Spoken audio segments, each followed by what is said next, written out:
Hi, just a quick little video about a truly Frankensteined up chime. So what you're looking at is the base plate assembly from a fairly rare late 1950s, early 1960s NuTone Recessed 8-note door chime.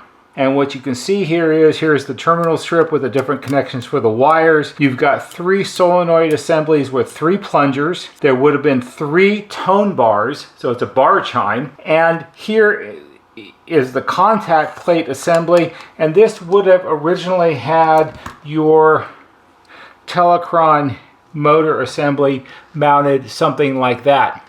Sometime in the mid-1990s or so, the assumption is that something went wrong with the motor or the contact rotor underneath it or something like that, and there wasn't anyone around who knew how to repair that. So a rather clever, I would say, NuTone service guy came up with another solution. What they did was they bought a NuTone 8-note chime base from the NuTone parts department. This would have been 1995 or later, and scavengered parts off of it and Frankensteined up the chime by adding an electronic control board to it. They also used the solenoid assemblies from this chime base, so these all match, which was fine to do. One of the nice things about NuTone solenoids is they're all basically the same size and shape, so interchanging is not too terribly hard to do in most models, not all. Here we have a standard mid-90s or later NuTone chime control board. And so they put the new solenoids on the original mounting plate. They got rid of the Telecron gear drive assembly, mostly to make room, I have a feeling, and they wired it all up, figured out how to do it. This cable here with the multicolored wires, these go onto the screws here where you would normally wire your transformer and buttons, and these get attached here, and then they go down through the plate and they're on these screws here, so it's easier to hook it all up when you put this back in the recessed box inside the wall. Unfortunately, the fellow that owns the house now, he was trying to install a Ring video doorbell and he did it wrong and he blew up the board. I have another video that shows about repairing a board like this, so you can look for that. It was a relatively straightforward repair on the board, and now I've got it all sort of put back together here. So let's go ahead and we'll power it up a little bit, and you can watch the solenoids here, here, and here. This one will be a little hard to see, but what are you going to do? Watch for the little white tips that pop out. So let's go ahead and give this a try. We'll go ahead and ring the side door. That's this solenoid. Watch for the plunger. And then we'll do the back door. Whoops. That's this one that you can't see, but if you listen, you can hear it. Now we'll go ahead and do the 8 notes.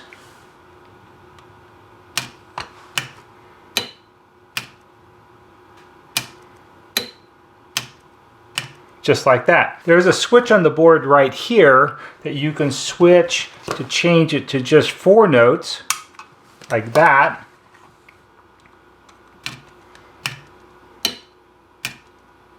And there you go. There is also a volume adjustment here. It regulates the amount of voltage that goes to the solenoids, so you can adjust how hard they strike. What's interesting about this particular board, or this style of board that NuTone made, I'm going to turn the power off to this, is down here you actually have, this is a common pin right here, and down here you have pins 1, 2, 3, and 4, because this also can be used in a 4 solenoid long tube chime, which also gives you 8 notes. That would be a Westminster chime, where this one technically is not. Right here, there's a little jumper on the board here, and you might be able to see it's got a little blob of solder on it. If this is used in a 3 solenoid configuration, this jumper stays intact. That's why there's a blob of solder on it.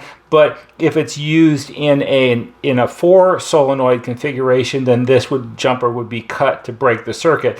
That tells me that this probably came from a 4 solenoid chime base, and they soldered it back together to close the connection so it rings in the correct order. Just a quick look at a truly Frankensteined up chime. Someone was being clever and did a good job with it, and It's worked for years. Hopefully the customer won't blow it up again. And I should point out, these boards are no longer available. They don't make chimes like this. You can't buy these boards separately any longer. So you would have to buy a complete door chime from NuTone, from the product division, and then to rob a board out of it, that gets rather expensive. This was done back in the day where you could buy a replacement chime base.